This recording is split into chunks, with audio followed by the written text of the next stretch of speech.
Hi, I'm Dr Gouws and welcome to this month's theme of female health. We will be discussing the topic of taking care of your downstairs. Well, we know it's important to take care of your general health. We also know it's important to take care of your mental health, but we never give enough attention to our gynecological health. And this presentation is brought to you by Dr McHugh and Macquarie Medical Care. Well, to understand what we're referring to downstairs, we usually refer to the vagina.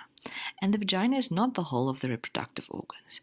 When you think of a gate, that would be your labia and your vulva. Once that gate opens and you go into the driveway, that's the vagina, and the house and the rest is the uterus and reproductive organs. And we're referring to the vagina specifically.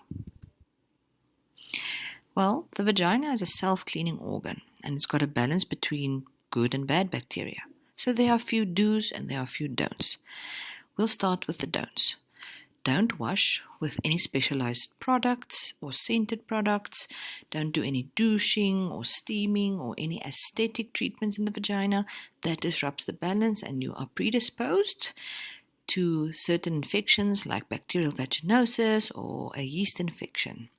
You should also avoid wiping back to front, because wiping back to front, you're wiping from your bum to your vagina, and there are always bugs present in that area that can cause infections. You should also not ever ignore your symptoms, and we'll get into the symptoms a little bit later. What about the do's? You should always wear cotton underwear. It's breathable, it's light, and it does not retain moisture.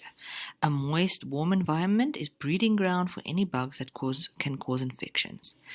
You should also just wash with water. It's not necessary to wash with any soaps. It's a self-cleaning organ, and you just need to, wash away the things that your vagina cleans itself.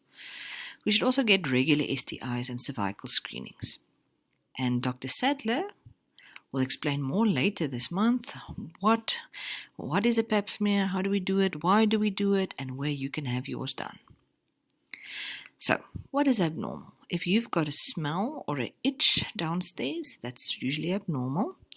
If your discharge changes, so every person's discharge is different. But if yours changes to brown, milky, green, or you're just uncomfortable with your discharge, that's abnormal enough to consult your healthcare practitioner. Irregular bleeding or spotting is also a sign that something is unhappy or inflamed, and you should also have that checked out. The best way is to have a pap smear done. If you have any pain, that would be, between periods, during your period, or even during sex, that's also considered abnormal. So, when in doubt, just check it out. When you're not sure what's normal downstairs, speak to your healthcare practitioners. They will be more than willing to help. Nothing is weird for us. So, that concludes our first session of female health for this month. If you have any questions, you're more than welcome to ask us, and we hope you learned something.